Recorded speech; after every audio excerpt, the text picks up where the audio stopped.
Bienvenue à toutes et à tous à cette émission, La Voix de la Mission, une émission idée du pasteur Mamadou Philippe Karambiri pour mettre en lumière l'œuvre missionnaire du Centre international d'évangélisation Mission intérieure africaine qui compte à ce jour 13 champs missionnaires, dont 9 en Afrique, 3 en Europe et 1 en Amérique. Aujourd'hui, nous sommes à Bouaké, en Côte d'Ivoire, à l'endroit même où est née l'œuvre missionnaire du Centre international d'évangélisation. À partir de ce lieu, nous allons vous faire découvrir cette œuvre dans toute la Côte d'Ivoire avec ses différents acteurs. Dans cette émission de 56 minutes au moins consacrée à cette œuvre missionnaire en Éburnie, nous allons entendre dans une prédication le pasteur responsable de la mission du Centre international d'évangélisation ici en Côte d'Ivoire. Ensuite, avec lui, nous verrons les perspectives de cette mission à moyen et à court terme. Mais avant, faisons un focus sur la mission du Centre international d'évangélisation en Côte d'Ivoire dans cet élément que je vous invite à suivre. L'œuvre missionnaire est au cœur du ministère du Centre international d'évangélisation Mission intérieure africaine, à côté de l'évangélisation, l'enseignement, la prière et les œuvres sociales. Après avoir assuré son existence et son extension sur l'ensemble du territoire national burkinabé, considéré comme sa Jérusalem, le CIE MIA, depuis sa création et sa reconnaissance officielle en 1987, s'est vite lancé dans la conquête de nouveaux territoires pour Christ. Quoi de plus normal que de commencer par la Côte d'Ivoire, un pays lié au Burkina par la géographie et l'histoire. Et c'est à Bouaké, la capitale de la région du Bouaké et deuxième ville de la Côte d'Ivoire, que la première mission du CIE MIA fut lancée par le visionnaire de l'œuvre, le pasteur Mamadou Philippe Karambiri. Plus de 20 ans après, des témoins oculaires s'en souviennent comme si c'était hier. Je suis donc devant ce grand bâtiment, juste derrière moi, communément appelé l'usine de Yaoundé. Yaoundé, c'est comme ça que communément c'est appelé dans la ville de Bouaké. Mais en son temps, Dieu nous avait mis à cœur de venir ici pour, donc, dans l'évolution de l'église, donc la mission du CIE en Côte d'Ivoire, de louer ces locaux-là pour donc établir, donc faire nos cultes ici. Et je peux dire que c'est dans cette usine qui servait donc d'église que le centre d'évangélisation a pris son véritable essor et décollage. Puisque c'est ici que le révérend docteur Mamadou Philippe Karambiri, le pasteur principal donc, du Centre international d'évangélisation Mission intérieure africaine, a fait le lancement officiel de la mission du CIE MIA en Côte d'Ivoire. Vous voyez donc l'estrade qui est là, enfin l'escalier qui est là nous servait donc d'estrade. Et c'est là-bas qu'il s'est tenu donc pour prêcher, annoncer la parole de Dieu avec un interprète. Et la foule était ici. Et on faisait les séminaires, les enseignements des pasteurs du peuple de Dieu les matins à l'intérieur. Et les soirs, c'était la grande croisade ici. Et c'est de grands souvenirs. Parce que pour nous, ça nous rappelle beaucoup de choses. C'est nostalgique.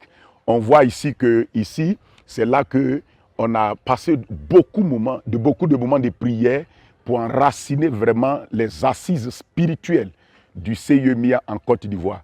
Donc c'est vraiment là aussi que nous avons été bâtis, forgés. C'est là aussi que moi-même, en tant que jeune étudiant, parce que j'étais encore étudiant et c'est en même temps ici que je me suis engagé aussi. J'ai pris la décision de rentrer dans le ministère pleinement. Et les souvenirs que j'ai, c'est que c'est là que j'ai commencé à affûter mes âmes à la prédication, à la prière, à prendre soin du peuple de Dieu, à chercher les messages. Donc c'est tout un démarrage. C'est tout un démarrage. Comme Papa Karambiri dit, Koudougou est son lieu de formation. Moi aussi, je peux dire que Bouaké a été aussi mon Koudougou, mon lieu de formation où j'ai appris à faire mes premiers pas dans le ministère, à faire mes premiers pas, à prendre soin du peuple de Dieu, à entrer dans ce qu'on appelle la responsabilité donc, du ministère, avec bien sûr l'ancien Traoré et Kassoum avec son épouse et qui était donc là avec nous, et tous ses frères et sœurs. Il y a Feu Maman Kwasi qui était là également avec nous. Et il y a beaucoup de frères et sœurs qui sont actuellement avec nous à Abidjan, qui étaient ici aussi. Et l'œuvre a avancé par la grâce de Dieu. C'est ici aussi que avec le pasteur aussi, Nguessan Antoine, un ami du papa aussi, avait été donc pasteur du CIE MIA en son temps. Le papa lui avait demandé donc d'être le pasteur ici. Moi, j'étais étudiant en ce moment. et d'aider aussi le centre d'évaluation, on a eu de l'explosion. Les choses ont commencé à s'affirmer, s'enraciner, et puisque c'est là que le papa est venu faire donc l'ouverture officielle du centre d'évaluation. Et je peux dire qu'à partir de cette ouverture officielle, le lancement officiel a déclenché beaucoup de choses avec l'onction du Père, voilà, qui est venu donc proclamer la grâce de Dieu, faire des déclarations spirituelles et prophétiques sur donc le CIE-MIA en Côte d'Ivoire. Une mission qui a connu un temps d'adolescence turbulente mais a pu, sans danger, amorcer une croissance responsable qui lui a permis de passer même les turbulences sociopolitiques qui ont secoué la Côte d'Ivoire durant plusieurs années. Des crises qui ont plutôt été une occasion de consolidation de la mission et ont engendré plusieurs mutations.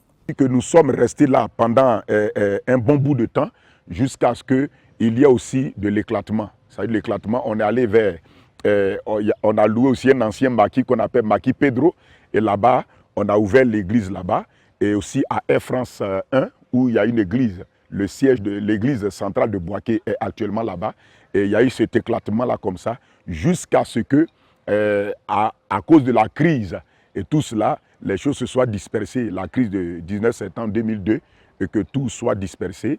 Bon, moi, entre-temps, à cause, je me suis marié et je suis allé habiter donc à Boaké. C'était précisément, je me suis marié en 99, mais vers fin 2000, 2001, je suis allé sur Abidjan pour rester là-bas. C'est là aussi qu'on a commencé doucement l'église aussi du centre à travers les émissions de l'heure de la vérité sur la radio Fréquence Vie.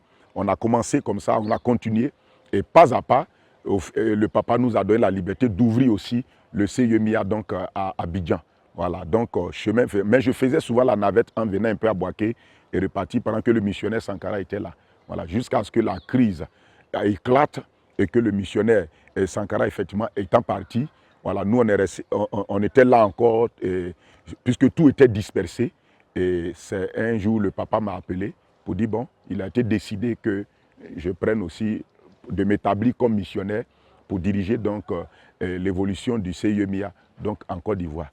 La mission du CIE-MIA en Côte d'Ivoire, malgré vents et marées, est solidement enracinée avec une implantation sur une grande partie du territoire ivoirien et une organisation qui garantit sa fonctionnalité et son développement. Le Seigneur nous a fait grâce d'ouvrir des églises. Aujourd'hui, c'est vrai, on a, je peux dire, on a 93 plutôt églises. Quand j'ajoute les cellules, sinon on a 82 églises proprement dites qui fonctionnent. Maintenant, le reste, ce sont des cellules par lesquelles qui sont aussi répandues sur le territoire. Sinon, nous avons 82 églises qui sont donc établies sur donc, le territoire de la mission de Côte d'Ivoire. Et là où il y a des pasteurs consacrés qui tiennent ces églises, il y a des pasteurs stagiaires, il y a des pré-stagiaires et des ouvriers aussi qui sont sur donc, ces églises-là. Donc on a un certain nombre de pasteurs, on a 25 pasteurs consacrés, on a 28 pasteurs stagiaires et puis 31 pasteurs et pré-stagiaires et ouvriers qui sont répandus et qui tiennent ces églises-là. Une mission est organisée un peu, on a organisé ça par région pour pouvoir permettre de fonctionner. C'est vrai que je suis le missionnaire national pour conduire les choses, mais nous avons aussi mis en place un secrétariat permanent. Voilà, ce secrétariat permanent, en fait, permet la gestion et le contrôle des églises nationales, en rapport aussi avec le siège à Abidjan, et bien sûr, pour faire respecter le fonctionnement de la vision du CIE-MIA. Donc, à ce secrétariat permanent, nous avons le pasteur Kaboré Moumouni, c'est lui qui est responsable donc, de ce secrétariat permanent, et il joue donc le rôle de courroie de transmission et de contrôle de gestion des églises nationales avec moi. Voilà, on travaille à cela, de sorte que toutes les situations nous sont rapportées à temps réel, de sorte qu'on sait ce qui se passe sur le terrain. Quand des situations, il est informé, il m'informe. Là où on peut intervenir, aussitôt on le fait. S'il faut réunir aussi le conseil, je peux dire national, pour traiter ces questions, on le fait aussi. Donc, en dessous de lui, il y a les pasteurs de région, les coordonnateurs de région. Voilà, les coordonnateurs de région, voilà, les diverses régions, les 8 régions que j'ai citées, il y a ces coordonnateurs-là je dirais 7 pour le moment. Il y a des coordonnateurs qu'on a établis et c'est eux qui sont dans ces grandes villes, qui coordonnent les activités du CIE-MIA dans ces régions avec les autres pasteurs et les autres églises locales. Et dès qu'il y a des situations au niveau de ces églises locales, cela leur est rapporté. Ce qu'ils peuvent gérer et régler, ils le font. S'il y a des situations un peu plus fortes, ils font le compte rendu au coordonnateur, au secrétaire permanent qui effectivement m'informe et nous trouvons la gestion qu'il faut. Maintenant, il y a des situations où moi, le secrétaire permanent et les coordonnateurs de région, on se réunit pour prendre les décisions. Ça, quand ça concerne la mission, ça concerne surtout les pasteurs à un certain niveau, on se réunit pour prendre les décisions. C'est comme ça que ça fonctionne. Autre type de fonctionnement, c'est que nous avons des retrouvailles de tous nos pasteurs chaque année. Voilà, chaque année. Nous avons deux moments de retrouvailles. En tout cas, un moment, mais on a ajouté 2 moments. C'est-à-dire que chaque fin d'année, on a une pastorale nationale. Avant la fin de l'année, on se retrouve pendant 1 semaine pour la prière, pour s'encourager, pour voir ce qui s'est passé dans l'année, pour se remotiver. Et en ce moment aussi, c'est là que nous recevons le mot d'ordre de la part du papa qui vient de Ouaga et nous distribuons à tous les pasteurs. Mais c'est aussi notre manière à nous de nous retrouver parce que plus on prie ensemble, l'unité se forme et donc c'est comme ça que nous fonctionnons et on a vu que ça a apporté beaucoup. Ça permet aux uns aux autres de s'exprimer parce que nous donnons souvent l'occasion aux gens d'exprimer les situations qu'ils vivent. Donc souvent chaque année on a deux rendez-vous importants pour se voir et pour s'encourager. En dehors de ça, il peut y avoir des programmes qu'on fait dans les régions. Mais c'est ainsi que se passe l'organisation donc du CIE-MIA donc en Côte d'Ivoire. C'est de manière, on a effectivement, c'est les instructions qui nous ont été dans l'organisation qui s'est faite depuis le siège au Burkina. C'est ce que nous avons essayé de répéter à notre niveau. Chaque année, depuis quelques années, on s'est dit, au moins, le missionnaire doit visiter une région et faire des programmes d'évangélisation. On part avec la logistique, on arrive, ça peut être dans des villages, ça peut être dans des grandes villes, peu importe, pour faire de l'évangélisation, pour encourager. Et depuis quelques années déjà, nous tournons comme ça avec ces grands programmes. En dehors de ça, il y a des séminaires qui sont faits. C'est-à-dire les séminaires qui sont faits, ça peut être ici qu'on fait des séminaires, ou bien les régions, elles organisent les séminaires. Au niveau local, les églises locales font leurs séminaires, et c'est comme ça que nous fonctionnons. Un autre grand programme que Dieu nous a permis de faire, c'est que, à la faveur de la Cisco à Ouaga, nous aussi, nous avons pu organiser la Cisca à plusieurs moments. Et on remercie Dieu parce qu'on a pu faire la Cisca, c'est simplement Conférence internationale des serviteurs servants de Christ d'Abidjan. Et c'est depuis 2010 que nous avons commencé. La dernière, c'était en 2018. Voilà, on devait faire en 2020, mais avec la situation du coronavirus, donc on n'a pas pu le faire. L'organisation des églises de la mission qui obéit au schéma édicté par le père du CIE-MIA permet d'affermir les fidèles, une meilleure prise en charge de toutes les composantes de l'église et une meilleure action sur le terrain dans les domaines d'appel du ministère. Les femmes organisées dans plusieurs sous-composantes sont sur le terrain de l'évangélisation, la compassion et ont même dupliqué la conférence internationale des femmes de destinée à l'échelle de la Côte d'Ivoire.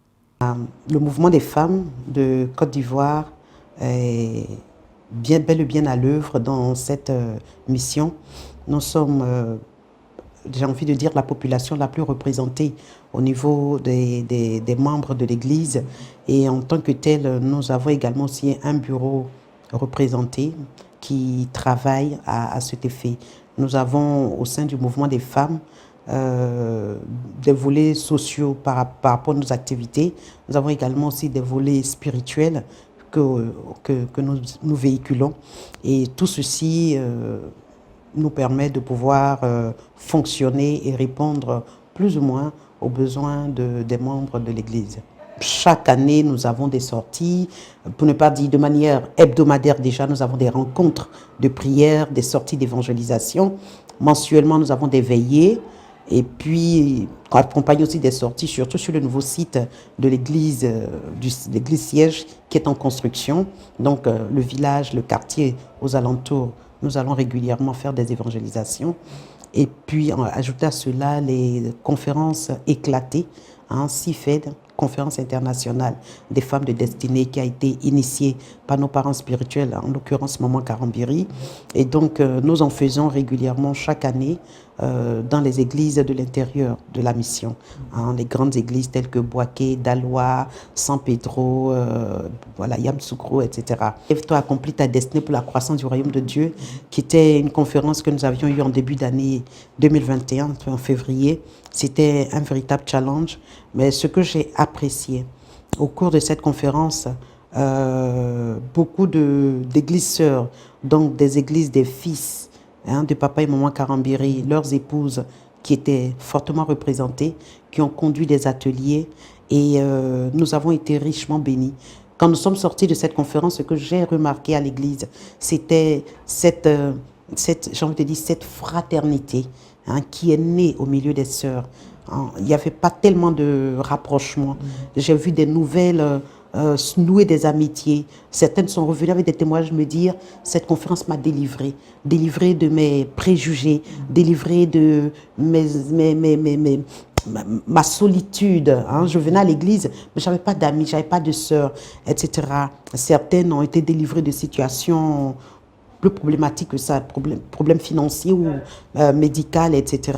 En tout cas, on est revenu de cette conférence de Yamoussoukro avec beaucoup de joie, parce qu'on a vu la manifestation, non seulement de la puissance de la parole de Dieu dans nos vies, des miracles qui ont été opérés, mais cette grande amitié qui est née, qui a renforcé les liens, les relations entre les sœurs.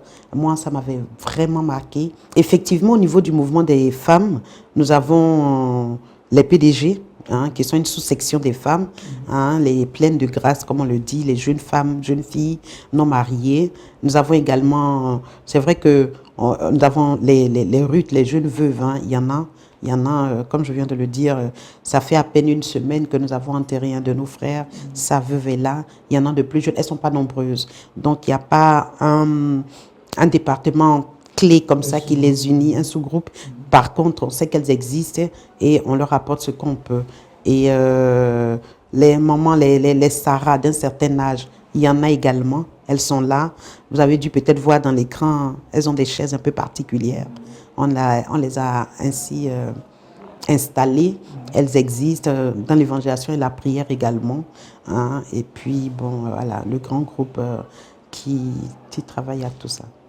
Les enfants et les jeunes ont leur cadre de rencontre et d'expression et jouent à merveille leur partition. Nous enseignons les enfants sur la base des Écritures. Chaque mois, nous avons un thème que nous développons. Nous le rédigeons et nous le partageons à tous les moniteurs qui en prennent conscience et qui en prennent connaissance. Et en fonction de leur classe, ils donnent l'enseignement adéquat à ces enfants-là, en incluant le langage qu'il faut pour chaque classe. Parce qu'il ne faut pas utiliser un certain langage pour les plus tout petits. Mais pour les plus grands, les ados, c'est un langage soutenu. Donc on leur donne des cours sur la Bible, sur la parole de Dieu. Mais on a aussi des activités qui leur permettent d'allier spiritualité et connaissance ludique, connaissance matérielle. Voilà. On a beaucoup de retours et les parents sont satisfaits par la grâce de Dieu. C'est ce qu'on reçoit quand les parents nous rappellent pour nous dire merci pour ce que vous faites. Merci pour ce que vous faites. Et puis, comme témoignage aussi, on a une de nos enfants, une de nos filles, qui a eu, comment on appelle ça, le bac en seconde. Vu que ses parents n'arrivaient pas à l'encadrer.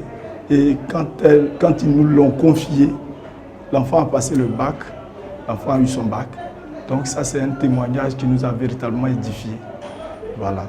Et il y a eu des cas de délivrance, puis des enfants qui étaient sur une certaine voie, dans la drogue, qui ont abandonné toutes ces choses. Je crois que c'est des témoignages qui nous édifient chaque jour. L'Église, les jeunes ont une place importante pour lui dans son cœur. Et nous, c'est dans cette vision-là que nous évoluons. Nous nous organisons en bureau. C'est-à-dire que dans notre fonctionnement, chaque 3 mois, on a des programmes d'évangélisation. Soit ça peut se faire ici à l'intérieur d'Abidjan ou bien à l'extérieur d'Abidjan. Pour l'extérieur d'Abidjan, on peut décider de prendre un week-end où on va visiter un pasteur d'une localité. On va tenir des séances d'évangélisation et les âmes qu'on gagne, on les remet au pasteur. Et nous, on revient sur Abidjan. Donc chaque 3 mois, on a nos sorties d'évangélisation. Aussi au niveau d'Abidjan, chaque mois, on a des séances d'évangélisation aussi au niveau d'Abidjan. Avec la vision du bishop d'avoir 3000 âmes pour le nouveau temple que nous sommes en train de construire par la grâce de Dieu. Donc chaque mois à Abidjan, nous avons des sorties d'évangélisation de sorte à pouvoir entrer dans la vision que le bishop a. Nos perspectives pour les années à venir, c'est de pouvoir gagner le maximum de jeunes au niveau de nos universités. Parce que, il ne faut pas le cacher, la jeunesse est liée à d'autres choses, à d'autres vices. Et si nous, l'Église, qui par la grâce de Dieu avons connu le Seigneur, n'allons pas vers ces jeunes-là, les jeunes seront portés à d'autres choses. La compassion trouve toute sa place à la mission du CIE Côte d'Ivoire. L'équipe, pour son dynamisme, fait des merveilles et des vies en sont touchées. Les œuvres sociales ici, on s'occupe uniquement des veuves, des orphelins, et aussi des femmes qui veulent se mettre en activité génératrice de revenus. Et aussi, on lutte contre la déscolarisation de nos enfants. Et également, mais en dehors de ça, en dehors de cette prise en charge-là que nous faisons, on a une action transversale avec d'autres départements, c'est-à-dire le département de la prison, le département de l'hôpital et puis le département des VAD, des visites à domicile. Et les moments forts, je crois, c'est les moments de fin d'année.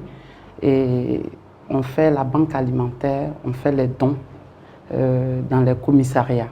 Parce qu'on avait commencé déjà quelques années, on intervenait dans un seul commissariat. Et là, l'année décembre dernier, on a fait quand même 6 commissariats. Et ensuite, comme j'ai dit qu'on faisait des actions transversales, et au niveau des prisons, on avait commencé, parce qu'au niveau d'Abidjan, on a laissé, parce qu'il y a beaucoup d'ONG qui interviennent, donc du coup, on allait à l'intérieur. Mais il y a un travail vraiment énorme au niveau de l'intérieur du pays, dans les prisons. Et donc, on a intervenu aussi par des dons alimentaires, des kits d'hygiène, et aussi au niveau des hôpitaux, nous intervenons surtout. Il y a un service ici au CHU de Cocody, dans une commune d'Abidjan. C'est les grands brûlés d'Abidjan. Et les gens viennent d'un peu partout de la Côte d'Ivoire dans ce service-là. Et on fait des kits hygiène et des kits alimentaires. Et il est arrivé même qu'on puisse héberger, on fait des frais d'hôtel à des parents dont les malades sont dans ce service, et des frais d'hôtel parce qu'ils n'avaient personne sur Abidjan. Mais ce qui, pendant une croisade, la dernière croisade qu'on a eu à faire, moi, ça m'a complètement bouleversée. C'est dans un quartier populaire d'Abidjan, une banlieue d'Abidjan, où on a intervenu. Et j'ai vu qu'on avait toutes les missions que Papa Karambiré avait. On a apporté la parole, l'enseignement. Il y avait l'œuvre sociale. Mais il y avait une grande détresse humaine dans ce quartier, parce que ce qui était frappant dans ce quartier, il y avait plein de bidonvilles et il n'y avait pas... Satan avait, je crois, arraché les hommes des familles. Soit les hommes sont malades, alités, soit ils sont décédés, et les jeunes qui sont là, ils errent dans le quartier. Ils s'adonnent à la prise de la drogue et tout. Et là, quand on est sorti, on a eu à intervenir, on a donné vraiment des dons alimentaires. La banque alimentaire a vraiment fonctionné. Et on a eu à payer des ordonnances et tout ça dans ce village. Et puis Dieu nous a fait vraiment grâce. Il y a certaines personnes qui viennent aujourd'hui au culte. Et on va même, on a intervenu, on va intervenir encore par rapport à des jeunes filles qui ont fait déjà des enfants à 14-15 ans qui ont fait déjà des enfants et on va intervenir pour qu'elles retournent dans une formation à l'école. Et là, voilà, et là, les 5 missions, là, je les ai retrouvées et je me suis dit que, mais comment ça se fait? J'ai dit, Jésus intervient parce que c'était une grande détresse. Il y avait la maladie, il y avait aussi la famine dans des maisons, des bidonvilles, il y a la maladie et toute une maison, il y avait la grand-mère, la mère et les enfants. Moi, ça m'a vraiment marqué et je me suis dit qu'on a un travail énorme à faire, nous, enfants de Dieu. On doit vraiment se lever et je pense qu'il faut saluer ces campagnes de croisade. Et dans l'œuvre sociale, moi, je pense qu'il faut aider les personnes à être autonomes. Voilà. Et qu'ils reprennent goût à la vie et qu'ils sortent parce qu'on intervient juste dans la détresse et après on lui donne des clés pour avancer dans la vie parce qu'on n'est pas là tout le temps d'intervenir. On a une dame ici qui est veuve et qui fait de l'eau. On l'a aidée, hein, c'est une activité génératrice de revenus. Voilà, elle vend de l'eau. Voilà. Et elle s'en sort très bien, elle arrive à payer. Elle était menacée d'expulsion. Et là, elle arrive, on a intervenu dès les moments douloureux de détresse, on a intervenu quelque temps. Et après, elle a continué. Aujourd'hui même, je l'ai vue avec ses 2 enfants et ça fait du bien. Je pense qu'il y a encore des choses à faire parce que l'idée aussi, c'est de faire des bibliothèques chrétiennes dans les prisons, la mise en place de bibliothèques avec les ouvrages de Papa Karambiri, les Bibles et tout ça. Et aussi sur du long terme, c'est de pouvoir vraiment aider les femmes surtout, qu'elles puissent être autonomes et subvenir à leurs besoins dans les activités qu'elles peuvent faire. L'évangélisation, la clé de voûte du ministère du CIE MIA, est pratiquée sous diverses formes, en individuel comme en masse, avec des sorties sur le territoire à l'échelon de l'église locale et à l'échelon de la mission. L'évangélisation, c'est vrai que les églises locales mènent leurs évangélisations à leur niveau. Il y a aussi des évangélisations qui sont organisées par les pasteurs de région où ils se rassemblent et ils partent dans une localité où se trouve le centre d'évangélisation pour mener des évangélisations au niveau de la région de manière commune. Mais moi aussi, en tant que missionnaire, il y a des campagnes d'évangélisation que chaque année, je fais au moins un programme d'évangélisation. En tout cas, si je n'ai pas fait un programme, si je n'ai rien fait, c'est au moins 2 évangélisations. Sinon, 3, 4. On part avec la logistique, on arrive, ça peut être dans des villages, ça peut être dans des grandes villes, peu importe, pour faire de l'évangélisation, pour encourager. Et depuis quelques années déjà, nous tournons comme ça avec ces grands programmes. Pratiquement 3 types d'évangélisation. On fait les évangélisations en masse souvent, où on va avec l'appareil, où on prêche l'évangile pendant ce temps que les frères distribuent les flyers, les traités pour ceux qui passent et puis essaient de l'aborder un peu pour pouvoir les parler de Jésus. Maintenant, il y a l'évangélisation à titre personnel, où je donne le hockey et puis on va dans les quartiers. Voilà, de façon individuelle, à 2-2, on va dans la maison et on prêche l'évangile à partir de ceux qui veulent nous recevoir, bien entendu. Et le troisième, ça c'est de façon personnelle nous-mêmes. Que ce soit à Abidjan, que ce soit à l'intérieur de la Côte d'Ivoire, l'œuvre du CIE MIA est partout visible, même jusqu'au plus petit campement, avec la marque des personnes du 3e âge, des enfants, des jeunes, des hommes et des femmes comme l'évangéliste Ariane Kwame, qui après avoir implanté l'église de Daloa, vient d'implanter celle de Boisflé à travers un engagement et une détermination qui n'épargne pas ses propres ressources financières et matérielles. Elle a commencé l'église même de Daloa et par la force du travail, on l'a mutée ici. Et elle a aussi commencé l'église de Boisflé. C'est l'évangéliste Kwame Ariane. C'est elle donc qui est responsable sur l'église du CIE MIA de Boisflé. Donc voici l'église est tout juste derrière nous. Et nous voulons encore rendre grâce à Dieu pour sa vie. Parce que partout où elle passe, elle est une sorte de pionnière. Où elle passe, elle ouvre donc les églises. celle de Dalois et aussi également ici Boisflé. Donc nous vous accueillons dans cette église-là de Boisflé. Nous allons rentrer avec vous, voilà, pour voir l'église. Donc voici ici l'église du CIE MIA de Boisflé. Voilà. Et donc le témoignage, il y a tout un témoignage derrière quand elle est venue pour son travail. Là, quand elle est venue, elle a acquis ce lieu et puis elle a construit vraiment sur fonds propres, je dirais, l'église ici. Et nous, on a été obligés d'envoyer un peu pour couvrir notre honte. Mais c'est chaud, ça fait chaud dans le cœur de voir qu'elle a été vraiment touchée par la parole et c'est une évangéliste. Et partout, je sais que dans la ville, on la connaît. Elle évangélise sur sa voiture, elle écrit, elle évangélise, elle fait en tout cas. Vous-même à l'entrée déjà, vous avez vu les traces que vraiment il y a une évangéliste ici. Et nous remercions Dieu pour sa vie. Nous bénissons Dieu aussi pour son époux parce qu'il la soutient, il est d'accord avec ce qu'elle fait. Et ses enfants aussi sont dans la foi. Nous rendons grâce à Dieu pour aussi l'église qui est en train de partir puisque on a toujours des images, elle nous fait des comptes rendus. Donc tout se passe très bien. J'ai béni Dieu parce qu'aujourd'hui c'est un jour béni. Et cela a commencé vraiment dans ma vie quand j'ai connu le centre. Ma vie a pris une autre dimension parce que rencontrer Jésus-Christ et le vivre, ça fait deux choses différentes.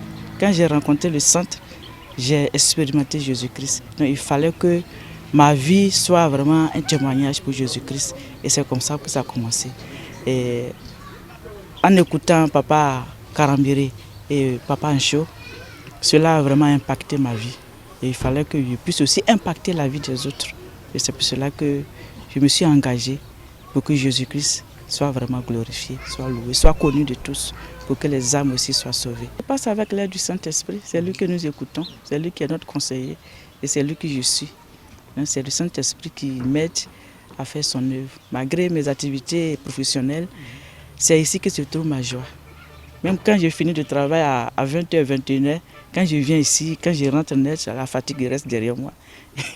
Et je peux servir Seigneur Jésus-Christ en joie, avec toute la force. Si la mission du CIE en Côte d'Ivoire a bénéficié des enseignements du pasteur Mamadou Karambiri à travers ses multiples déplacements qu'il a effectués sur la terre de Berny, elle a bénéficié également de son apostolat à travers les émissions diffusées sur des médias locaux, les supports audiovisuels et depuis plus de 10 ans à travers Impact TV et les témoignages sont légion.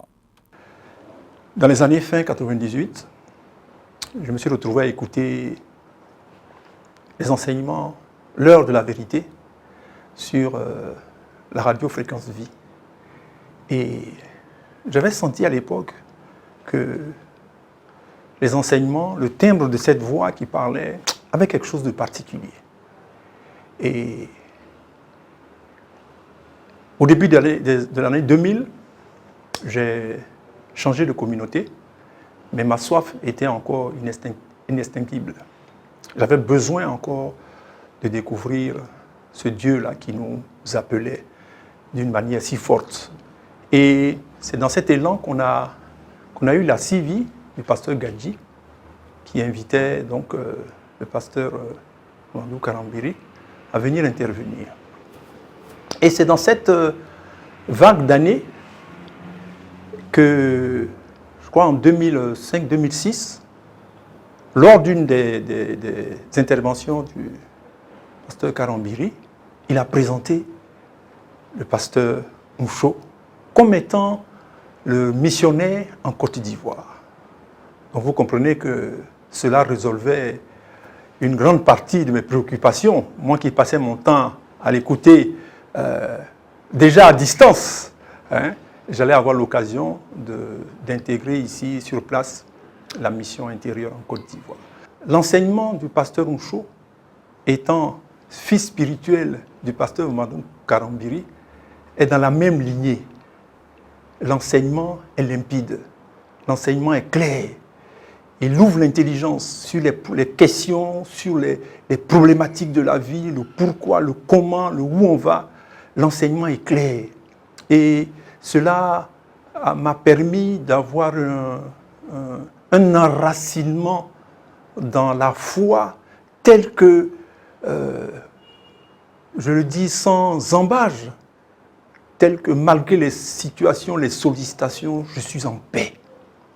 Parce que je constate que mon âme trouve dans cette mission, dans ce centre, dans ces enseignements, mon âme trouve la quintessence de ce qui permet de la rassasier spirituellement. Je suis rentrée en contact avec le ministère CEMIA au travers des enseignements du révérend par les réseaux sociaux. Et j'ai beaucoup apprécié ces enseignements parce que j'ai trouvé ces enseignements vraiment simples à comprendre en ce qui concerne la vie chrétienne. Ces enseignements m'ont permis de grandir. Je connaissais déjà le Seigneur, j'avais déjà rencontré par la grâce de Dieu le Seigneur. Mais ces enseignements-là m'ont permis de grandir, m'ont permis de chercher encore plus à savoir, de rechercher la révélation de la parole, de rechercher encore plus à comprendre afin de grandir spirituellement. Donc je suis venue ici à Daloa quand j'ai été affectée et j'ai vu une pancarte qui mentionnait le nom de l'église. J'ai couru immédiatement pour venir chercher où se trouvait l'église pour partager le culte avec mes frères et sœurs ici à Daloa. La mission du CIE MIA en Côte d'Ivoire qui célébrera bientôt son jubilé d'argent entend demeurer la première mission du CIE MIA de par sa naissance que de par son impact.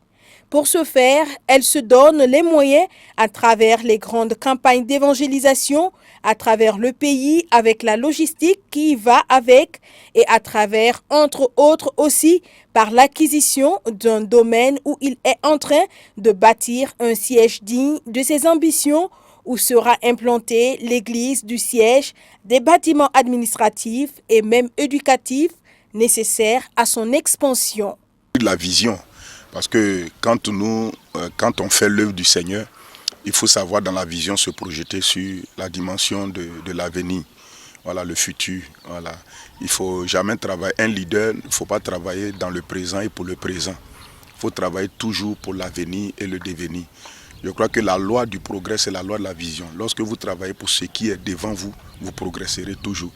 Donc on a vu un moment que dans la croissance, là où se trouve le siège actuellement, le lieu est devenu restreint et donc on est obligé même de souvent faire les cultes entassés et on a programmé 2 cultes et depuis longtemps, ça c'est avant même que l'église soit remplie, déjà j'avais vu qu'il fallait qu'on ait notre propre acquisition, notre propre terrain, même si on ne va pas le construire pour le moment, mais il fallait qu'on ait le terrain et puis par la grâce de Dieu, on a cherché, Dieu nous a fait grâce, on a trouvé ce lieu et nous avons commencé et par la grâce du Seigneur à faire la clôture déjà pour sécuriser le lieu. Et même avant la clôture, le papa Karambiri est venu ici, on lui a dit que bon, nous avons eu un lieu et il est venu prier sur ce site-là. Et après cela, nous avons fait la clôture. Il nous a demandé de continuer, même s'il n'y a pas de choses, mais de mener des actions de prière, des choses. Et ce qu'on a essayé de faire par la grâce du Seigneur. Et à un certain moment, on a vu qu'il fallait clôturer, on l'a fait et puis on a fait même un culte d'action de grâce ici. Pour dire merci au Seigneur. Et j'ai senti dans mon cœur que Dieu voulait qu'on puisse entamer le projet donc, de la construction. Et donc c'est pour dire que c'est dans l'esprit de vision, de croissance et de pouvoir avoir plus aussi de facilité. Puisque là où nous sommes, on n'a pas de facilité, certaines facilités nous manquent. On a voulu avoir un espace dégagé pour avoir plus de facilité. C'est de là qu'est venue l'idée donc d'acquérir ce lieu. Et puis aussi l'idée de commencer à bâtir, à construire. C'est par la foi qu'on a démarré, nous remercions le Seigneur. Bon, le Seigneur nous assiste. Donc un peu voici d'où est venue cette inspiration-là. Voilà. Et puis aussi, comme je dis, la vision, c'est aussi l'objectif que on veut emboîter un peu aussi le pas de notre responsable spirituel et aller d'un pas au progresser au fur et à mesure. Mais je crois que c'était la saison, le temps adéquat pour démarrer ces choses-là. Cet ouvrage est vraiment pensé et conçu sous la direction et l'inspiration du Saint-Esprit, maintenu et conduit par le bishop Ncho Daniel, qui a bien voulu nous associer à cet ouvrage. Il faut dire que dans sa vision, l'homme de Dieu a dit que le Seigneur lui a parlé de construire un temple de plus de 3000 personnes. Alors, nous aussi, nous avons bien voulu l'accompagner, en accompagnant bien sûr l'homme de Dieu dans cet ouvrage Et jusqu'à présent, les choses se passent très bien. Alors, l'ouvrage, on pourrait le résumer est en 3 grandes parties. Alors, il y a l'estrade. L'estrade, nous sommes présentement sur l'estrade, qui constitue en fait la chair. La deuxième partie, c'est la salle. La salle, c'est après, juste, comme on appelle ça, juste après la chair. Vous voyez, juste après la chair, c'est tout ce qui va jusqu'au niveau de la voiture blanche là-bas. Et la troisième phase, c'est une mezzanine que nous sommes en train de préparer, une mezzanine qui doit recevoir à peu près 1200 personnes, 1200 places assises. Il faut dire que la capacité de cet ouvrage pourrait être augmentée parce que nous sommes en train d'étudier la faisabilité, voir comment est-ce que de 3000 nous pouvons passer ensuite à 4000, nous pouvons ensuite agrandir. Donc voilà un peu ce que nous pouvons dire succinctement sur cet ouvrage. Il y a aussi dans cet ouvrage des travaux additionnels que nous avons apportés. Nous avons voulu bien faire un sous-sol. Vous avez vu le sous-sol d'une capacité à peu près de 1000 places. Nous sommes à peu près à 1000 places dans ce sous-sol. C'est vrai qu'après nous avons voulu bien faire des salles cloisonnées, des salles avec des options pour qu'on ait des bureaux, on ait des salles de prière. Bien sûr, tout ça c'est maintenu et accompagné par notre père spirituel. Avec sa centaine d'églises reparties sur le territoire ivoirien, son appui sur la parole de Dieu et son message de la Christologie qu'elle diffuse, la mission du CIE MIA se distingue sur son champ d'implantation et est en bénédiction à des milliers de vies à la recherche de la parole, non qui chatouille, mais sauve, délivre, guérit, transforme l'être dans toute sa dimension pour transformer les nations. Né à Boaké, dans la région du Gbeke, l'œuvre missionnaire du Centre international d'évangélisation est aujourd'hui présente dans presque toutes les régions du pays. Mais c'est ici à Abidjan, où nous sommes, capitale économique de la Côte d'Ivoire, que le siège de la mission a été implanté. Dans cette deuxième partie de votre émission, nous vous proposons d'entendre le pasteur missionnaire du Centre international d'évangélisation ici en Côte d'Ivoire dans une de ses prédications. Et c'est à l'église siège de la mission, au plateau d'Okui, que je vous invite à vous y rendre. Là, nous allons entendre cet homme, celui que nous qualifions l'amoureux du Saint-Esprit et de la parole. Il est puissant, le Dieu que nous adorons. Je veux que tu le célèbres ce matin avec ce cantique avant d'écouter la parole de Dieu. Il est vivant, il est puissant, le Dieu que nous adorons. Oh yes. Oh alléluia. Proclame ça avec ton cœur.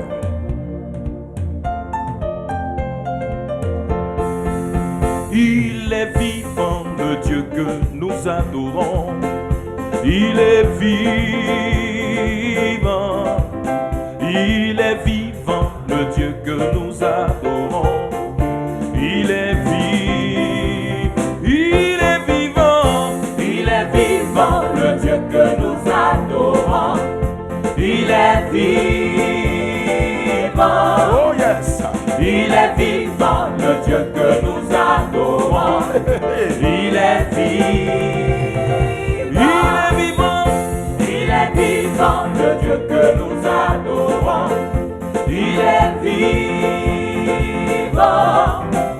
Il est vivant, le Dieu que nous adorons. Il est vivant. Il est tout puissant, il est tout puissant, le Dieu que nous adorons. Il est tout puissant. Il est tout puissant, le Dieu que nous adorons. Il est tout puissant. Il fait des merveilles, il fait des merveilles, le Dieu que nous adorons. Il fait des merveilles. Faut le célébrer de tout ton cœur. Il fait des merveilles, le Dieu que nous adorons. Il fait des merveilles. Il fait des merveilles. Il fait des merveilles, le Dieu que nous adorons. Il fait des merveilles. Il fait des merveilles, le Dieu que nous adorons. Il fait des merveilles. Il est glorieux, le Dieu que nous adorons. Il est glorieux. est glorieux. Il est glorieux. Il est vivant. Il est vivant, le Dieu que nous adorons. Il est vivant. Il est vivant, le Dieu que nous adorons. Il est vivant.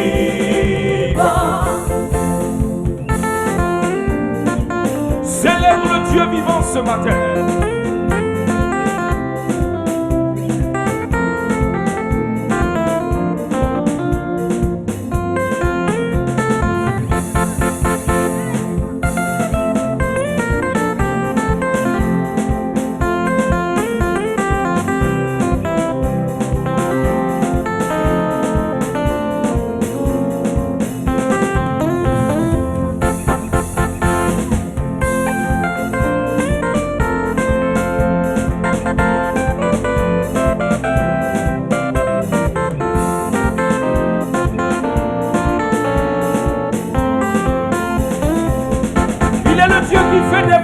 Est-ce que tu peux le célébrer?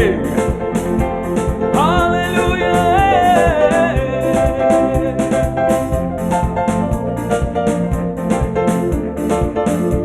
Dis avec moi, il fait des merveilles, il fait des merveilles, le Dieu que nous adorons. Il fait des merveilles. C'est le Dieu de grâce et des merveilles. Il fait des merveilles, le Dieu que nous adorons. Il fait des merveilles. Il fait des merveilles. Il fait des merveilles, le Dieu que nous adorons. Il fait des merveilles. Oh, il fait des merveilles, le Dieu que nous adorons. Il fait des merveilles. Il fait des merveilles. Il fait des merveilles, le Dieu que nous adorons. Il fait des merveilles. Yes, il est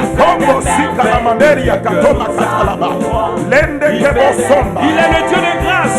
Il fait des merveilles. Il fait des merveilles, le Dieu que nous adorons. Il fait des merveilles. Il fait des merveilles, le Dieu que nous adorons. Il fait des merveilles. Il est tout puissant. Il est tout puissant, le Dieu que nous adorons. Rien ne lui est impossible. Il est tout puissant. Il est tout puissant, le Dieu que nous adorons. Il est tout puissant. Tout puissant, tout puissant. Rien ne lui est impossible. Il est tout puissant, le Dieu que nous adorons. Il est tout puissant. Yes. Il est tout puissant, le Dieu que nous adorons. Il est tout puissant. Il est glorieux, il est glorieux. Il est glorieux, le Dieu que nous adorons. Il est glorieux. Il est glorieux, le Dieu que nous adorons. Il est glorieux. Il est glorieux. Il est glorieux, le Dieu que nous adorons. Il est glorieux. Il est glorieux, le Dieu que nous adorons. Il est glorieux. Alléluia. La foi est importante dans le régime de la grâce et de la faveur divine. Mon frère, ma soeur, pourquoi? Parce que le régime de la grâce nous a donné tout ce dont nous avons besoin. La grâce de Dieu nous a donné tout pleinement. La Bible dit qu'en Christ, nous avons tout pleinement. Colossiens 2, verset 9, 10, il dit Christ est le chef de toute domination, de toute autorité. En lui, nous avons tout pleinement. Dans la grâce de Dieu, tu as tout pleinement. Et quand on utilise l'expression en Christ, c'est la même chose pour dire dans le régime de la grâce. C'est la même chose. C'est la même chose pour dire dans le régime de la grâce, dans le régime de la faveur. L'expression en Christ, c'est pour dire que tu es dans le régime de la faveur, la capacité et le régime des merveilles de Dieu. Il dit en Christ, nous avons tout pleinement, parce qu'en lui habite corporellement toute la plénitude de la divinité. Le verset 10 dit que puisque toute plénitude de Dieu habite en lui, le verset 10 dit vous avez tout pleinement en lui. Donc dis avec moi, j'ai tout pleinement en lui. J'ai tout pleinement dans la grâce de Dieu. Et une des choses que nous avons en Christ, pour ne pas citer tout, mais une des choses que nous avons en Christ, premièrement, une des choses que nous avons lorsqu'on se tourne vers Jésus-Christ, une des choses que nous avons, premièrement, c'est la rémission de nos péchés. On a la rémission de tous nos péchés. Nos péchés ont été remis, ont été effacés, ont été annulés. Ça, tu l'as en Christ. Deuxième chose que nous avons en Christ, nous avons la vie éternelle. La vie éternelle, c'est la nature de Dieu impartie dans notre esprit qui fait que nous passons des ténèbres, nous passons plutôt de pécheurs et nous sommes des enfants de Dieu. La vie éternelle est communiquée à ton esprit, communiquée à ton cœur, mon frère et ma sœur. Une autre chose que nous avons encore en Christ, nous sommes bénis de toutes sortes de bénédictions spirituelles dans les lieux célestes en Christ. Selon Éphésiens 1, verset 3, nous sommes déjà bénis de toutes sortes de bénédictions dans les lieux spirituels, dans les lieux célestes en Christ. Et ça, c'est en Christ, c'est-à-dire dans la grâce pure de Dieu. Tu es déjà comblé, je suis comblé. Une autre chose que nous avons encore en Christ, dans la grâce, nous avons la présence de Dieu avec nous. La présence de Dieu est une réalité qui accompagne ceux qui sont sous le régime de la faveur de Dieu, le régime de la grâce. C'est pourquoi vous voyez, frères et sœurs, lorsque l'ange a visité Marie, l'ange a dit à Marie, je te salue toi à qui une grâce a été faite. C'est Luc chapitre 1 à partir du verset 26. Il dit, je te salue toi à qui une grâce a été faite. Et l'ange dit, après avoir dit cette phrase, il dit, le Seigneur est avec toi. Il n'y a pas de grâce de Dieu sans la présence de Dieu. Là où il y a la grâce de Dieu, la présence de Dieu est à l'œuvre et avec toi. C'est pourquoi en Jésus-Christ, parce que nous sommes dans la grâce de Dieu, nous avons la présence de Dieu en nous par le Saint-Esprit qui vit en chacun d'entre nous et qui habite en chacun d'entre nous. Tu ne peux pas vivre dans la grâce sans la présence de Dieu. Écoute-moi, lorsque Adam a été placé dans le jardin d'Éden est le jardin de la grâce de Dieu pour Adam. Pour Adam, le jardin d'Éden était le jardin de la grâce de Dieu, était l'environnement de la grâce que Dieu avait disposé pour Adam. Mais écoutez-moi, dans ce jardin, Adam était dans la grâce de Dieu et il bénéficiait de la présence de Dieu avec lui dans ce jardin. Adam vivait dans la grâce de Dieu et dans la présence venant de la grâce de Dieu. Là où Dieu te fait grâce, sa présence est avec toi. Sa présence est en toi. Sa présence est pour toi. C'est pourquoi Paul peut dire, si Dieu est pour nous, qui sera contre nous? Christ en nous, l'espérance de la gloire. Tout cela, c'est à cause de la grâce. Marie, je te salue. Toi à qui une grâce a été faite, il dit, le Seigneur est avec toi. Alléluia. La première des choses qui accompagnait la grâce révélée dans la vie de Marie, c'est la présence de Dieu qui est avec elle. Parce que quand la grâce de Dieu se révèle dans ta vie, la présence de Dieu t'accompagne. Et c'est la présence de Dieu qui va manifester, développer, exprimer cette grâce-là dans ta vie, dans chaque situation. Quand tu vois même la vie de Joseph, la Bible dit que à cause de la grâce qui était sur lui, la présence de Dieu l'accompagnait. Même chez Potiphar, la présence de Dieu était avec lui. Dans la prison, la présence de Dieu était avec lui. Jusqu'à ce qu'il monte sur le trône, la présence de Dieu était avec lui. Mais c'est la présence de la grâce de Dieu. C'est la présence de la faveur divine. Parce que la présence de Dieu n'est pas méritoire. On ne mérite pas la présence de Dieu. Il n'y a aucun concours que tu vas passer qui va te donner la présence de Dieu. Elle est liée à la faveur de Dieu déployée sur ta vie. Alléluia. J'ai la présence de Dieu parce que j'ai la faveur de Dieu. On ne lutte pas pour avoir la présence de Dieu. Elle est en nous à cause de cette faveur qui a été déployée par Jésus-Christ. Alléluia. Donc il y a toutes ces choses-là que nous avons. Maintenant, c'est avec toutes ces choses-là que nous devons opérer maintenant sous la grâce. Il faut que tu opères, tu saches vivre sous la grâce de Dieu. Et la clé essentielle, c'est la foi. La foi est l'élément essentiel qui permet donc de vivre sous la grâce. Dans Romains 5 au verset 2, Romains 5 au verset 2, il dit c'est par la foi que nous avons eu accès à cette grâce. C'est par la foi que tu es rentré dans la grâce. La foi a été la clé d'accès qui t'a permis de rentrer dans la grâce de Dieu. Hébreux 10, verset 38 dit que maintenant que je suis rentré dans la grâce, la faveur de Dieu, la capacité de Dieu, les merveilles de Dieu au moyen de la foi, il dit également la foi qui t'a permis d'entrer dans la grâce là, qui qui t'a donné d'avoir accès à la grâce de Dieu, c'est cette même foi. Hébreux 10, 38. Allez-y rapidement. Hébreux 10, 38, il dit, et mon juste vivra par la foi. Mais s'il se retire, mon âme ne prend pas plaisir en lui. Donc Dieu te montre que par la foi, tu as eu accès au régime de la grâce, mais c'est par la foi encore que tu dois vivre dans la grâce. Vous voyez l'importance? La grâce me permet la foi me permet d'entrer dans la grâce, mais la foi me permet en même temps de vivre dans la grâce. Et je vais vous dire une chose, si vous mettez, je veux que tu écoutes ce que je vais te dire. Si tu mets la foi de côté, tu ne peux pas opérer dans la grâce. Je vais te dire, tout ce que la grâce t'a donné, tu ne peux pas vivre ça sans la foi. La foi est liée à Christ. Parce que je vais vous dire une chose, Christ est toute la foi de Dieu. Christ est toute la foi de Dieu. Ok, écoutez-moi.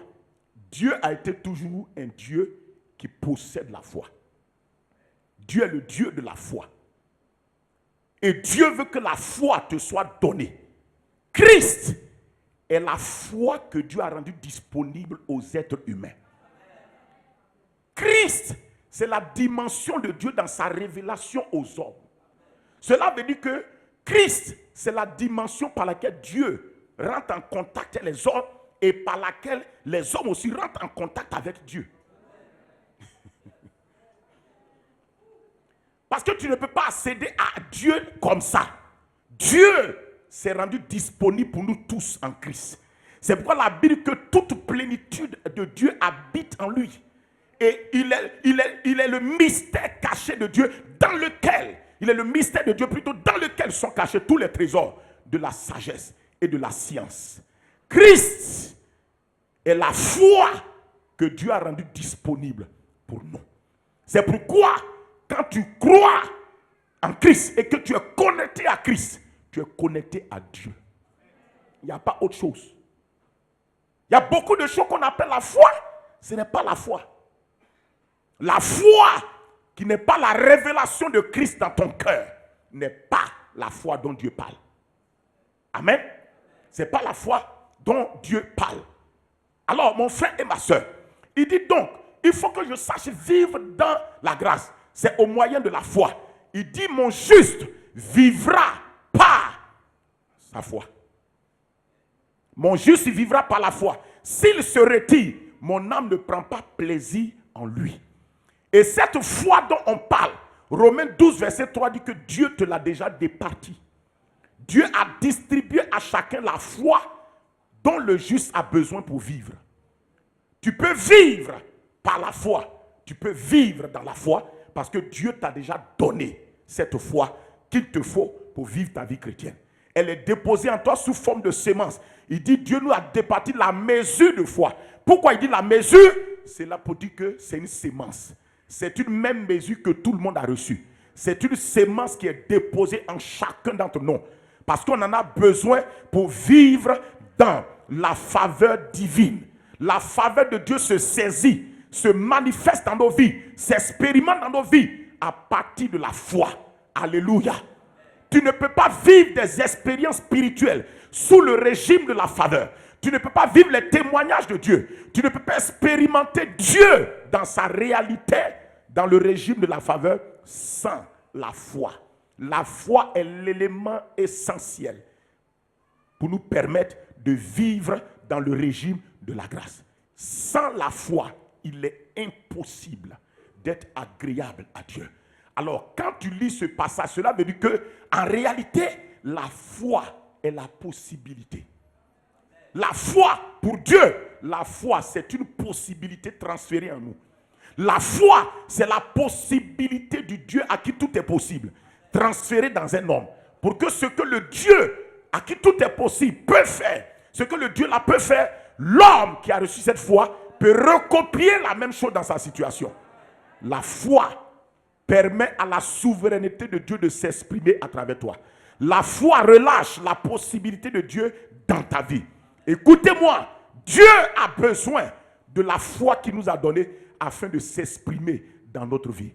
C'est pourquoi ce sur quoi il faut beaucoup agir, c'est ta foi. En réalité, je vais vous dire, toutes les autres choses, on va le voir, dans ta vie chrétienne, sont connectées à l'élément la foi. Rien ne devient réel dans ta vie si la foi n'est pas relâchée, ta foi n'est pas exprimée. Et Dieu t'a donné cette foi-là pour vivre et pour opérer. Mais le fait, c'est que beaucoup de chrétiens sont restés juste à la mesure de foi que Dieu leur a donnée. Ils n'ont pas mis l'accent là-dessus. Ils n'ont pas travaillé ça pour pouvoir progresser et pour pouvoir évoluer. Écoute-moi mon frère, la foi est dans mon cœur. Le juste vit par la foi, je dois vivre par la foi et toi aussi tu dois vivre par la foi. Nous sommes en train de voir les secrets d'une grande foi. Et puis, les secrets d'une grande foi et d'une foi forte et productive en Christ. 1 Jean 5 plutôt, verset 4. Il dit parce que tout ce qui est né de Dieu triomphe du monde. Et la victoire qui triomphe du monde. C'est quoi? C'est quoi? Est-ce qu'il a dit c'est la foi? Il faut bien lire, il n'a pas dit c'est la foi. Il dit c'est notre foi. La foi que tu possèdes en toi. La foi qui est dans ton cœur. La foi actuelle dans laquelle tu marches là. Il dit c'est ta victoire là, c'est la foi. Écoutez-moi, vous appelez la victoire quand vous avez pu chasser un démon, vous dites j'ai eu la victoire. Quand tu as vaincu une situation, tu dis j'ai eu la victoire. La victoire, écoute-moi, ça c'est un triomphe. La victoire c'est la foi. Maintenant c'est la victoire qui te permet de triompher. C'est ce qu'il dit ici. Regarde bien la phrase là. Il dit ce qui est né de Dieu triomphe du monde. Et la victoire qui triomphe. Donc, il y a la victoire et puis il y a le triomphe. Triompher veut dire prendre le dessus. Mais sans la victoire, tu ne peux pas prendre le dessus sur quelque chose. Et il te dit la victoire qui te permet de prendre le dessus sur tes situations, on appelle ça la foi. Ta foi là, c'est ta victoire qui triomphe. Lis le passage. Regardez le verset. Regarde d'abord le verset. Il dit, tout ce qui est né de Dieu triomphe du monde. Pourquoi? Parce que Jésus t'a déjà dit dans Jean 16, 33, on ne va pas lire, on reste ici. Il t'a dit dans Jean 16, 33 que vous aurez des tribulations dans le monde. Le monde va amener des tribulations contre toi. Tu vas affronter le monde de diverses manières. Mais il dit, prenez courage, j'ai vaincu le monde. Makumba Satima Kalamanda. Jésus dit, prenez courage, j'ai vaincu le monde. Maintenant, il parle de lui.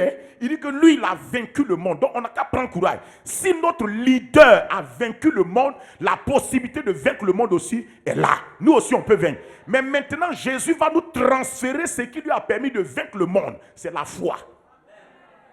Il dit, la victoire qui triomphe du monde, c'est quoi? C'est notre foi.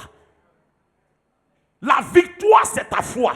Maintenant, quand la victoire est en place, le triomphe peut se manifester. Le problème, c'est que la victoire n'est pas en place dans nos situations. Donc, le triomphe ne se manifeste pas. La victoire que tu dois vérifier être en place, c'est la foi.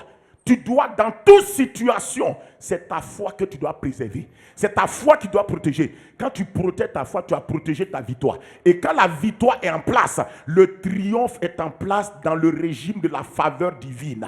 L'apôtre Paul dit que dans toutes ces choses, nous sommes plus que vainqueurs. Il avait la foi que rien ne peut nous séparer de l'amour de Dieu manifesté en Jésus-Christ. Mais quand il parlait là, il parlait en tant qu'un homme qui est justifié, un homme qui n'est plus condamné. Il a dit plus haut, si Dieu est pour nous, nul ne sera contre nous. Si quelqu'un nous condamne, Dieu nous a justifiés. C'est toutes ces choses. Il dit dans la faim, dans les persécutions, la nudité, le péril. Il dit dans toutes ces choses, nous sommes plus que vainqueurs et rien ne peut nous séparer de l'amour de Dieu manifesté en Jésus. Il dit la mort ne peut nous séparer, la vie ne peut nous séparer, les anges ne peuvent pas, les démons ne peuvent pas, les choses présentes et les choses à venir ne peuvent pas nous séparer de l'amour de Dieu manifesté en Jésus-Christ.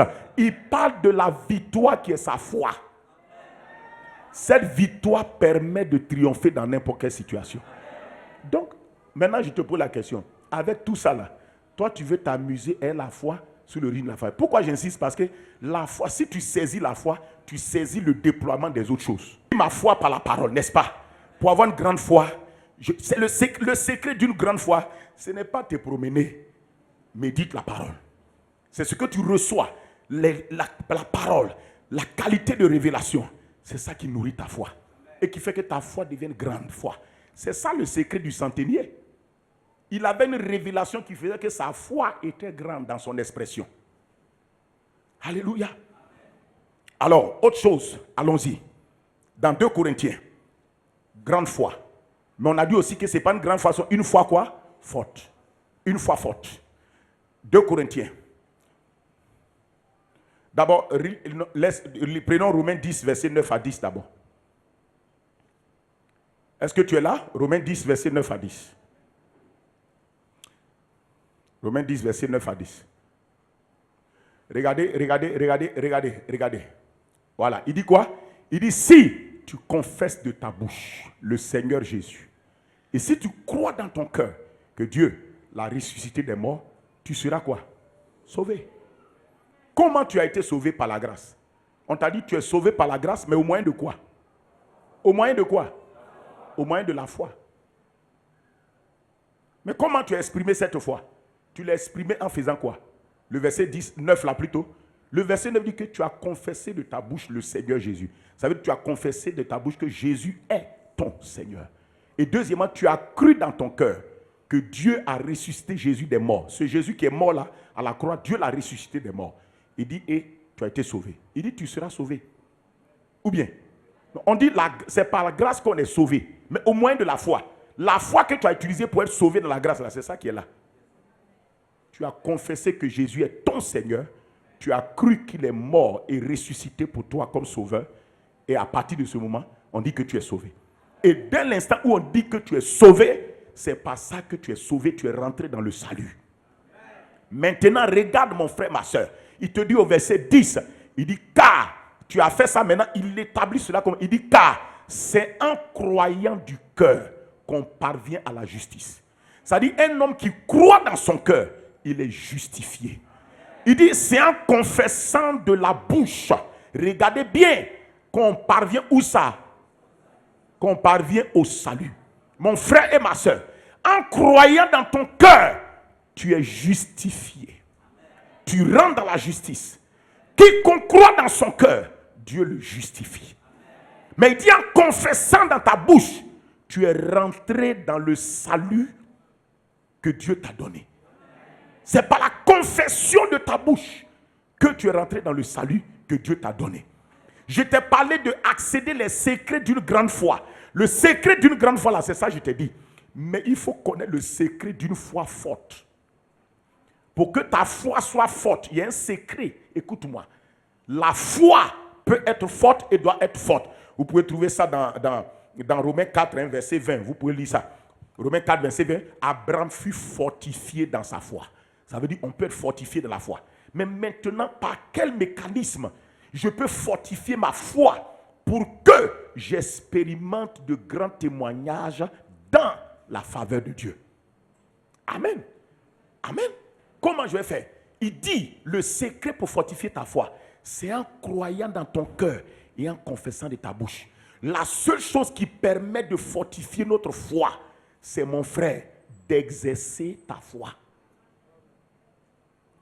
Ce qu'il dit ici, là, ce n'est pas la foi que tu as eue ici, c'est l'exercice de la foi. Le secret pour avoir une foi forte, c'est exerce ta foi. Votre foi s'affaiblit lorsque votre foi, lorsque vous ne l'exercez pas. La foi doit s'exercer. La foi est comme un bras spirituel, un muscle spirituel. Il faut l'exercer. Tu dois l'exercer. Je dois l'exercer. C'est ce qui fait que ma soeur, mon frère, ta foi est forte. Ta foi est grande parce que tu la nourris avec la révélation, la compréhension, la sagesse de la parole. Ta foi est forte parce que tu l'exerces. Tu l'exerces, tu l'exerces, tu l'exerces, tu l'exerces, tu l'exerces. Et tu exerces ta foi comment? En croyant dans ton cœur et en parlant avec ta bouche. Après Bouaké, Abidjan, nous voici maintenant à Djorolé pour aborder la dernière ligne droite de cette émission, la voie de la mission. Preuve que la mission n'est pas que seulement implantée dans les grandes villes de la Côte d'Ivoire, mais est aussi présente dans les villages comme ici, en Djorolé, où est implantée une de nos églises locales. Et pour terminer cette émission, nous sommes avec le chef de la mission du Centre international d'évangélisation de la Côte d'Ivoire, le bishop Daniel Ncho. Bishop, pouvez-vous nous parler des perspectives de cette mission à court et à moyen terme? Alors, je vous remercie. Je remercie donc l'opportunité qui nous est offerte donc, par Impact TV à travers donc nos parents spirituels, pour exprimer un peu, pour donner une large vision de la mission du CEMIA en Côte d'Ivoire. Effectivement, nous avons des perspectives à court terme et donc à moyen terme. Et ce sont des perspectives basées sur l'évolution de la vision du CEMIA. Nous savons que la vision, c'est l'évangélisation et l'objectif derrière l'évangélisation, c'est la moisson donc des âmes. Et notre perspective, c'est de travailler à une double croissance actuelle de nos églises locales. C'est-à-dire que quoi? À doubler le nombre de ces églises-là. Par exemple, une église qui est 50 personnes, nous voulons qu'elle passe à un niveau de 100 personnes, 200 personnes à 400 personnes. Ce sont ça les objectifs que nous visons. Parce que nous travaillons pour que la croissance numérique des églises soit donc significative. C'est pourquoi nous accentuons sur l'évangélisation telle que nous sommes venus à Djorolé pour des croisades d'évangélisation pour aider ces églises-là aussi à grandir. En dehors de ce que les pasteurs eux-mêmes font, nous sommes là pour ça. Donc, c'est une perspective d'abord pour la croissance numérique à court terme et à moyen terme. Aussi, autre perspective, c'est la croissance dans l'implantation des églises.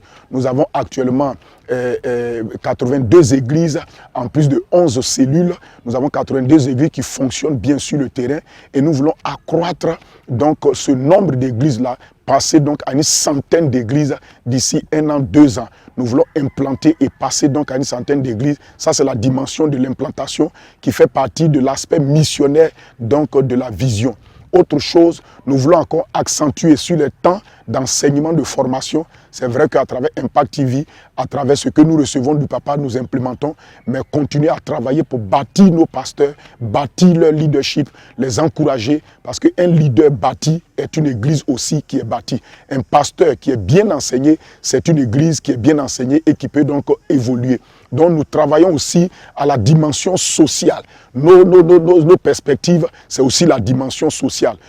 Nous avons eu la grâce de pouvoir avoir l'ouverture des prisons. Nous avons des documents où nous avons l'autorisation de circuler dans toutes les prisons de la Côte d'Ivoire. C'est vrai qu'aujourd'hui, on a touché 3 prisons où nous menons des actions, mais nous voulons augmenter, aller jusqu'à 6 prisons et les 1-2 années qui arrivent afin de pouvoir les impacter. Et puis aussi permettre que dans ces prisons, l'opportunité de suivre Impact TV soit manifestée. Parce que nous croyons que c'est la parole de Dieu qui transforme réellement des vies.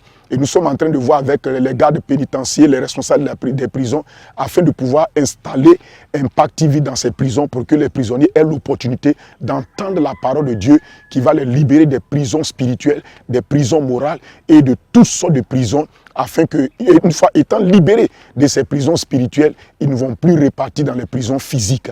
Donc c'est ça nos objectifs et permettre à ce que cette œuvre-là puisse progresser davantage sur le terrain. Donc nous rendons grâce à Dieu.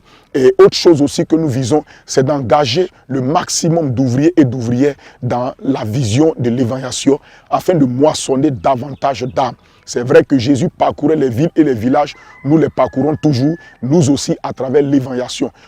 L'objectif, c'est d'organiser des campagnes d'évangélisation. Chaque année, nous visitons une région. Nous prenons une région où implanter le CEMIA et nous visitons par des évangélisations. Cette année, c'est la zone de Vavois qui a été prisée.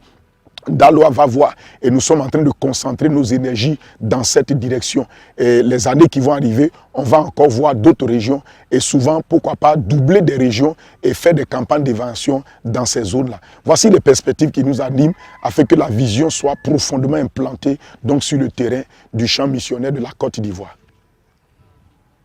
Bishop Daniel Cho, l'œuvre missionnaire n'est pas toujours bien perçue.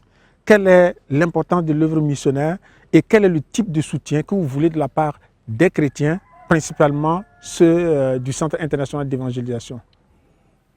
Alors effectivement, souvent le missionnaire n'est pas bien perçu, mais sinon tout au long de la parole de Dieu, je veux dire dans les évangiles, nous voyons déjà l'esprit missionnaire qui se dégage. Lorsque le Seigneur Jésus dit « Allez par tout le monde et annoncer la bonne nouvelle à toute la création », il a déjà déclenché l'esprit missionnaire dans ses disciples. C'est-à-dire que le Seigneur nous invite à ne pas rester au même endroit, nous avons conquis un territoire, le Seigneur nous invite à aller conquérir d'autres territoires. Parce que l'œuvre missionnaire permet l'extension ou bien l'expansion du royaume donc de Dieu. Ça permet au royaume de Dieu de gagner des territoires. Je veux dire les territoires spirituels que sont les cœurs des hommes, mais aussi les territoires géographiques, de pouvoir les conquérir. Donc l'œuvre missionnaire est une très bonne chose. Nous ne devons pas rester fixés d'un endroit, nous devons aller dans d'autres territoires. Le Seigneur Jésus a dit à ses disciples dans Acte 1:8, il dit, vous recevrez une puissance lorsque le Saint-Esprit viendra sur vous et vous serez mes témoins à Jérusalem. Mais il ne s'est pas arrêté là. Il a dit en Judée, en Samarie, jusqu'aux extrémités de la terre. Il a annoncé que l'onction, l'Esprit viendra sur nous pour que nous puissions accomplir l'œuvre missionnaire. Et je vais vous dire que lorsque nous n'avons pas un esprit missionnaire, nous n'avons pas un esprit de conquête de nouveaux territoires. Et lorsque nous n'avons pas un esprit de conquête de nouveaux territoires, l'onction ne se renouvelle pas. L'onction se renouvelle lorsqu'il y a des vases vides sur lesquels nous pouvons transférer ces dépôts que nous avons. Donc le missionnaire est important et le missionnaire est essentiel pour l'expansion du royaume de Dieu. Et le missionnaire nous permet nous-mêmes d'être utiles et de servir Dieu avec ce que Dieu a déposé en nous. C'est pourquoi j'engage les chrétiens à avoir un esprit missionnaire. Un esprit missionnaire dans les lieux de service, esprit missionnaire dans leur famille, esprit missionnaire quel que soit leur quartier, esprit missionnaire dans les villes, les villages. Les hommes de Dieu font leur part. Les chrétiens aussi sont des missionnaires dans leur lieu d'activité, dans leur sphère d'influence et leur sphère donc de manifestation de leur destinée. Autre chose, c'est d'encourager le peuple de Dieu, surtout les chrétiens du CEMIA, à soutenir l'œuvre missionnaire. Le soutien de l'œuvre missionnaire est très important. Nous pouvons soutenir le missionnaire à travers nous-mêmes en allant sur le terrain. C'est une manière d'aller. Parce que, par exemple, nous sommes venus ici à Djérolé pour une évangélisation. Nous avons vu des chrétiens qui sont avec nous à Abidjan, qui nous ont accompagnés, qui ont dit qu'ils veulent venir aussi sur le terrain avec nous. C'est une manière de soutenir le missionnaire. D'autres ont disposé donc leur véhicule pour venir avec nous. C'est le soutien de le missionnaire. Il y a des gens qui sont restés à Abidjan et qui sont en train d'intercéder pour cette œuvre que nous sommes venus faire. C'est aussi à travers la prière, le soutien de le missionnaire. Mais le missionnaire, ce n'est pas que seulement les prières, ce n'est pas que aussi le fait de se déplacer, c'est le soutien financier, matériel que nous apportons. Et laissez-moi vous dire une chose, on a l'habitude de le dire, l'évangile est gratuit, mais l'évangélisation coûte tout de même quelque chose. Ça demande les finances pour pouvoir donc évangéliser, conquérir d'autres territoires. Et je m'avais aussi dit que tout ce que nous faisons comme soutien financier, spirituel ou quoi dans le missionnaire, nous pouvons dire que le Seigneur nous donne des récompenses. Ce sont les récompenses. Et je voudrais encore terminer de répondre à cette question par cette histoire. Et il y a un homme de Dieu que Dieu a envoyé évangéliser dans un village. Et cet homme de Dieu est allé évangéliser. Et lorsqu'il a fini de faire l'évangélisation, une nuit, il dormait et puis il a vu une vision où il y a un groupe d'étoiles dans le ciel qui se sont dirigées vers lui. Et il a vu que ce groupe d'étoiles se sont scindés en trois. Il y a une partie qui s'est dirigée vers lui et la voix de Dieu lui dit, ce sont les récompenses qui viennent vers toi parce que tu as obéi à ce que je t'ai dit de faire. Tu es allé, tu es parti évangéliser, voici les récompenses qui sont pour toi. Et le Seigneur lui a dit, les deux autres groupes d'étoiles sont, premièrement, il y a une maman qui intercédait dans ce pays, dans ce village-là, pour que l'évangile pénètre ce village. Il y a un groupe de récompenses qui est pour cette maman qui a fléchi genoux et qui a intercédé. Le troisième groupe d'étoiles, il a dit à Dieu, mais c'est pour qui? Le Seigneur lui a dit, c'est pour ce frère-là qui investit son argent pour que vous puissiez réaliser ce projet d'évangélisation. Donc vous voyez que dans l'œuvre missionnaire et d'évangélisation, chacun gagne. Le prédicateur gagne parce qu'il vient sur le terrain, il annonce la parole, celui qui fléchit genoux intercède, il gagne sa récompense, mais ceux qui financent, qui investissent, qui signent des bons chèques pour qu'on puisse faire l'œuvre de Dieu, qui donnent des semences adéquates pour l'esprit, pour que l'œuvre de Dieu avance, ils reçoivent aussi leur récompense. Et je crois que c'est pourquoi nous voyons que les pays tels que les pays des Amériques, ils sont bénis financièrement parce qu'ils ont appris cet esprit missionnaire et ils ont semé pour cet esprit missionnaire. Je crois que le temps est arrivé où nous-mêmes, les chrétiens en Afrique, les chrétiens africains, nous devons prendre le pas et semer financièrement pour l'avancement de l'œuvre missionnaire dans nos territoires et pourquoi pas faire partie des missionnaires de l'Afrique aussi vers l'Europe. C'est ça la loi spirituelle de la semence, plutôt de la semence et de la moisson dans l'œuvre missionnaire. Nous vous encourageons à semer, à soutenir le missionnaire et je sais que vos récompenses vous attendent aussi au nom de Jésus. Merci. Bishop Daniel Cho, sûrement après cette émission, Beaucoup de personnes aimeraient vous joindre. Quels sont les contacts que vous avez à leur donner et quelle est l'indication du siège de la mission du Centre international d'évangélisation ici en Côte d'Ivoire, notamment à Abidjan? Alors, le Centre international d'évangélisation en Côte d'Ivoire a son siège à Abidjan, en Abidjan. Précisément, nous sommes situés au plateau d'Okuy, carrefour Sodessi, derrière l'ancienne inspection primaire. Je répète, plateau d'Okuy, Abidjan, plateau d'Okuy, carrefour Sodessi, derrière l'ancienne inspection primaire. Lorsque vous arrivez à ce carrefour, vous demandez l'ancienne inspection primaire, derrière l'église du CIEMIA à son siège là. Les contacts que vous pouvez prendre, ce sont, et dans ce contact-là, vous pouvez prendre le contact du 07 09 83 99 88. Je répète, 07 09 83 99 88. Le deuxième contact, le 05 55 55 17 85. Je reprends 05 55 55 17 85. C'est là-bas que nous sommes. Nous avons aussi des églises répandues donc, dans tout le territoire national et vous aurez les contacts qui vont s'afficher pour avoir les diverses grandes localisations où le CIEMIA est installé. Je voudrais clore tous mes propos, rendre grâce à Dieu pour notre Seigneur Jésus-Christ qui nous a appelés par sa grâce dans ce ministère et aussi du centre d'évangélisation. Et nous bénissons Dieu et disons merci à notre Père spirituel, le révérend docteur Mamadou Philippe Karambiri, et donc à son épouse, la maman Hortense Karambiri, qui nous soutiennent et nous encouragent dans l'accomplissement de la tâche qui nous est confiée ici. Ils nous ont fait confiance pour nous confier donc le leadership du CIEMIA ici en Côte d'Ivoire. Nous leur disons entièrement merci. Je remercie aussi l'apôtre Gilbert Kaboré, le coordonnateur général donc, de la mission du CIEMIA, qui, avec toute son équipe, qui nous soutiennent et nous conseillent et prient pour nous. Et nous rendons grâce à Dieu également pour leurs conseils avisés, leurs prières, leurs appels téléphoniques sur le terrain pour nous pousser à aller de l'avant.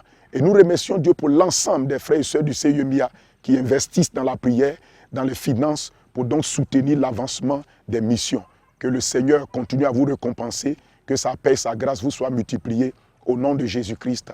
Amen. Merci bien à vous, Daniel Bishop, de nous avoir accueillis. Et ce sera tout pour cette émission de ce jour, La Voix de la Mission, qui s'achève ici, en Djorolé, à quelques 400 km environ d'Abidjan, à 45 km de Vavois, dans la région de Haut-Sassandra. Et nous vous disons merci de nous avoir suivis. Nous disons merci au chef de la mission de la Côte d'Ivoire qui nous a accueillis et à l'ensemble des chrétiens du Centre international d'évangélisation ici en Côte d'Ivoire. Nous disons également merci au chef de la mission au siège à Ouagadougou, l'apôtre Gilbert Kaboré et toute son équipe. Et nous disons enfin merci au papa Karambiri et à son épouse pour la vision de cette œuvre missionnaire et de nous avoir mandatés pour pouvoir venir réaliser ces émissions. Que la grâce de Dieu surabonde dans votre vie et nous nous retrouvons la prochaine fois sur un autre champ missionnaire du Centre international d'évangélisation. À bientôt.